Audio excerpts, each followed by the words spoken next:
श्रीमद् भगवद गीता के 10वें अध्याय का महात्म्य। भगवान शिव कहते हैं, सुंदरी, अब तुम 10वें अध्याय के महात्म्य की परम पावन कथा सुनो, जो स्वर्ग रूपी दुर्ग में जाने के लिए सुंदर सोपान और प्रभाव की चरम सीमा है। काशीपुरी में धीर बुद्धि नाम से विख्यात एक ब्राह्मण था, जो मुझमें प्रिय नंदी के समान भक्ति रखता था। वह पावन कीर्ति के अर्जन में तत्पर रहने वाला, शांतचित्त और हिंसा, कठोरता एवं दुस्साह से दूर रहने वाला था। जितेंद्रिय होने के कारण वह निवृत्ति मार्ग में ही स्थित रहता था। उसने वेद रूपी समुद्र का पार पा लिया था। वह संपूर्ण शास्त्रों के तात्पर्य का ज्ञाता था। उसका चित्त सदा मेरे ध्यान में संलग्न रहता था। वह मन को अंतरात्मा में लगाकर सदा आत्म तत्व का साक्षात्कार किया करता था।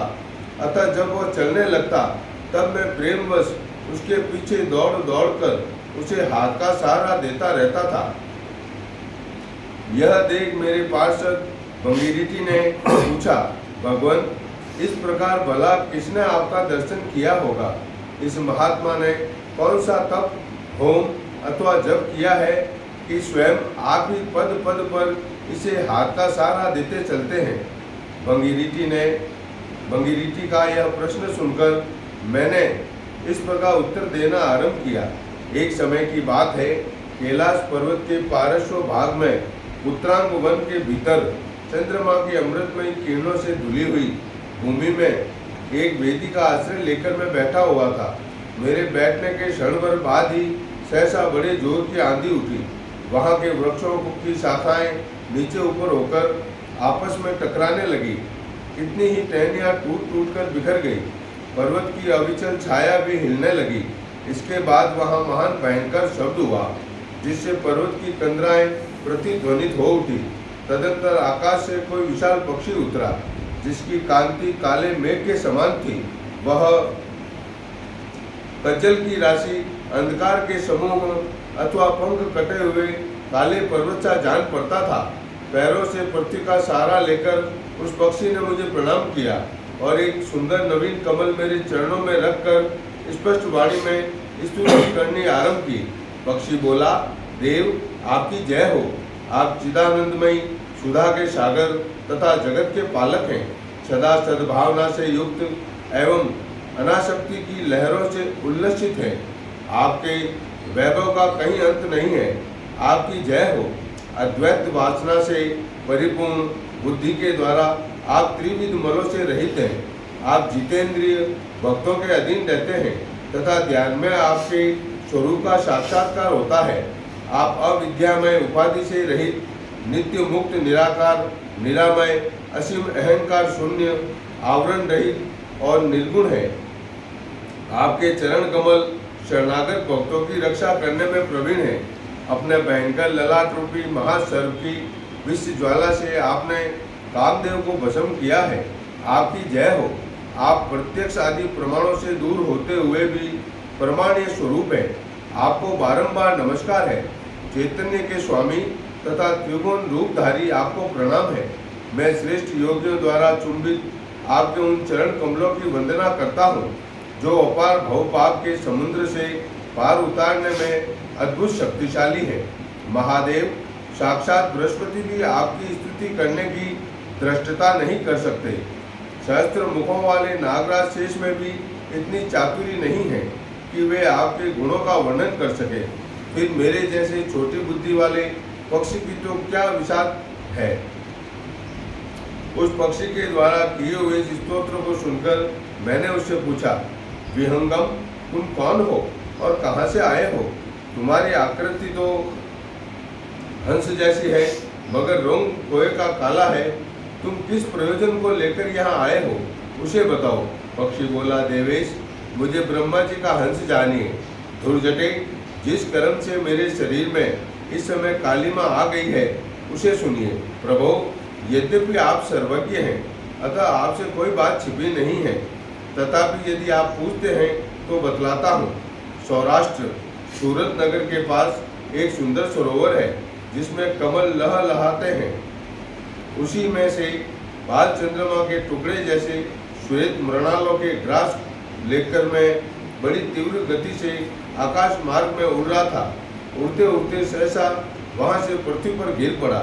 जब होश में आया और अपने गिरने का कोई कारण न देख सका तो मन ही मन सोचने लगा, अहो यह मुझ पर क्या आ पड़ा, आज मेरा पतन कैसे हो गया। पके हुए कपूर के समान मेरे श्वेत शरीर में यह कालिमा कैसे आ गई। इस प्रकार विस्मित होकर मैं अभी विचार ही कर रहा था कि उस पोखरे के कमलों में से मुझे ऐसी वाणी सुनाई दी, हंस उठो, मैं तुम्हारे गिरने और काले होने का कारण बताती हूँ। तब मैं उठकर सरोवर के बीच में गया और वहाँ 5 कमलों से युक्त एक सुंदर कमलिनी को देखा। उसको प्रणाम करके मैंने प्रदक्षिणा की और अपने पतन का सारा कारण पूछा। कमलिनी बोली, कलहंस, तुम आकाश मार्ग से मुझे लांघ कर गए हो। उसी पातक के परिणामवश तुम्हें पृथ्वी पर गिरना पड़ा है तथा उसी के कारण तुम्हारे शरीर में कालिमा दिखाई देती है। तुम्हें गिरा देख मेरे हृदय में दया भर आई और जब मैं इस मध्यम कमल के द्वारा बोलने लगी हूँ उस समय मेरे मुख से निकली हुई सुगंध को सूंघकर 60,000 भंवरे स्वर्ग लोक को प्राप्त हो गए हैं। पक्षीराज, जिस कारण मुझ में इतना वैभव, ऐसा प्रभाव आया है उसे बतलाती हूँ, सुनो।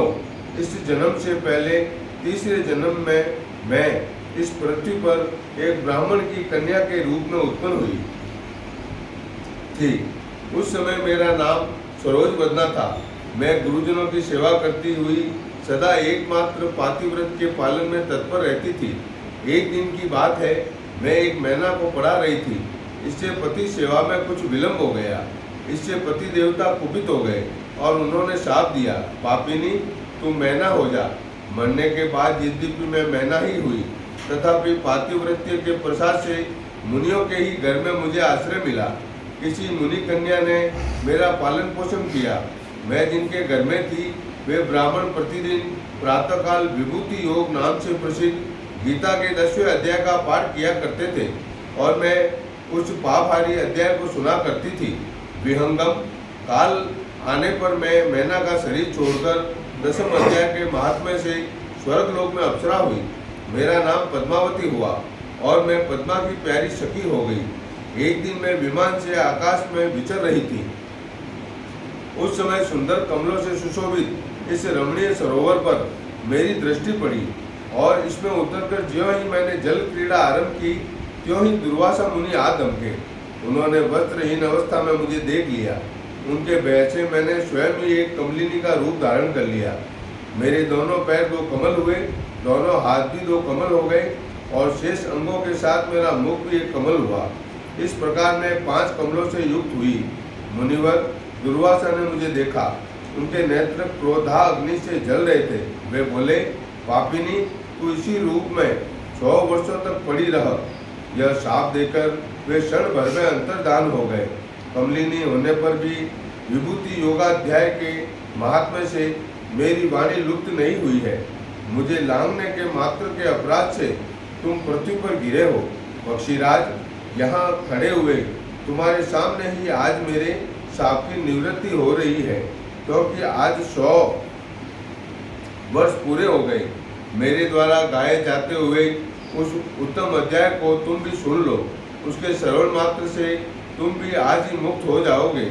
यो कहकर पद्मिनी ने स्पष्ट एवं सुंदर वाणी में 10वें अध्याय का पाठ किया और वह मुक्त हो गई। उसे सुनने के बाद उसी के दिए हुए इस उत्तम कमल को लाकर मैंने आपको अर्पण किया है। इतनी कथा सुनकर उस पक्षी ने अपना शरीर त्याग दिया। यह एक अद्भुत सी घटना हुई।